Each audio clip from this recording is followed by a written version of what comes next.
Scott Marr is the head coach, joins us every Monday and or Tuesday. One of those 2 days he makes his appearance on our show. Good morning, Coach Marr. Raj, how are you, buddy? Chris, how are you? Good, Coach. We're good, man, and you're good too. 9 in a row. Got it done against UMBC 10-5. Connor Fields, 3 goals, 3 assists. And your faceoff guy, TD Erlin, has been, I guess, phenomenal here as a freshman. So you continue to just roll through this season. Yeah, so far, I mean, I thought, Saturday for sure, TD gave us a great opportunity to have the ball. And, UMBC played a different style than us, completely opposite. They slowed the game down. They played a zone. They held on to the ball. So it wasn't quite the pace we were used to playing. So we got a little bit offensively a little frustrated. We turned the ball over a little bit too much. But defensively, I thought we played outstanding. Held them to 5 goals, but shut them out in a period, in the first period, and then didn't give up any more than 2 goals in a period. So hats off to our defense and what we did there. And again, offensively, I think we were just a little out of sync getting into our zone offense and stuff. But it was good preparation for us because other teams might do it to us. So it was good to have. So Erlin goes 16 of 19 on the faceoff.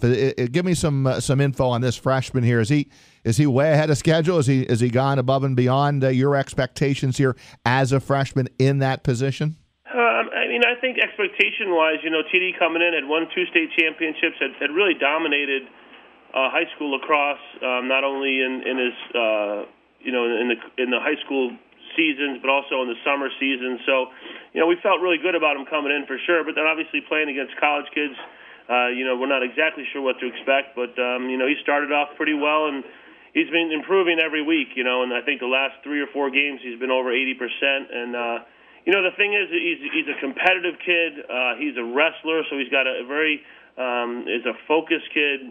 His work ethic is unbelievable between studying films and going out and preparing himself physically to take the beating that he takes during the game. And the faceoff guys take a good deal of beating, getting down and being in that position, but then also getting hacked on and stuff by guys when they have the ball. So, he's a real competitor, and we're certainly happy that he's doing well, and it's certainly helping our team.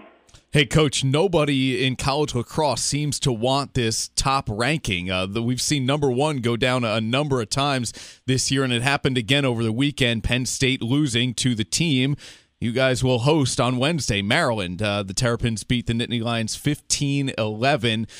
Before we get into the X's and O's of this matchup, just if you could speak to the enormity that hosting Maryland has with it. Obviously, a big thing is going to be a top 10 matchup at Casey Stadium. Yeah, I think if you look at if you look at Maryland, over the course of college lacrosse and the history of it, I was fortunate enough to coach at Maryland for 6 years and be involved in 3 national championship appearances. It has a ton of tradition. It's definitely one of those schools that has just has been consistently in the mix, every year. And this Maryland team's coming off of a final game appearance last year as well. So to have these guys come to the Capital Region, for us to be in a position where we're also in the top 5 this week, and Maryland's 3, we're 5.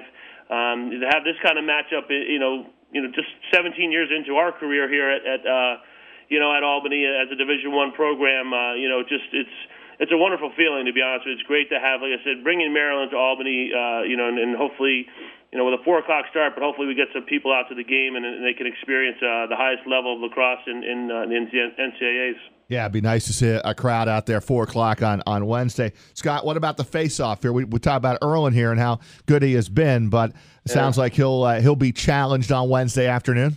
Yeah, Maryland has 2 kids that are both very, very good, and their top kid is he's been one of the top face-off kids in the country the last couple of years, and he's only a sophomore. So, I think again it's a challenge, but the thing about TD is that he loves a challenge, and so do we, and we're excited to get after these guys, and we'll be ready to play on Wednesday, but. TD will be ready to play. Like I said, I think in this game, we're looking, if we can go anywhere between 50 to 60%, we'll be in good shape. Last year we went down there and we only won, I think, 3 or 4 face-offs. So we were in the hole quite a bit and played a lot of defense. So we're trying to avoid that this year. We're talking with Scott Marr here on the Monday morning show. And we've got a tremendous matchup Wednesday, UAlbany hosting Maryland in men's lacrosse. What kind of game do you expect in terms of goal scoring? Because your team has been a high-scoring team all year. Is this going to be one of those games, or do you see this being a lower scoring game?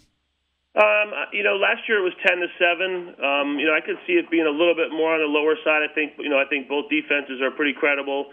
We've been playing good defense this year, and Maryland has traditionally been a very good defensive team. But I see this being more in that 12-10 type of a range. Hopefully we can ourselves get into double digits. If we can get into double digits, I feel pretty good about a win. So, it should be an exciting game. I don't think either team really likes to slow the ball down too much. Maryland plays a little bit more patient than us, but they definitely take advantage of opportunities running when they can. So hopefully we can get the game to be a little bit faster and get up and down the field a bit and make it exciting.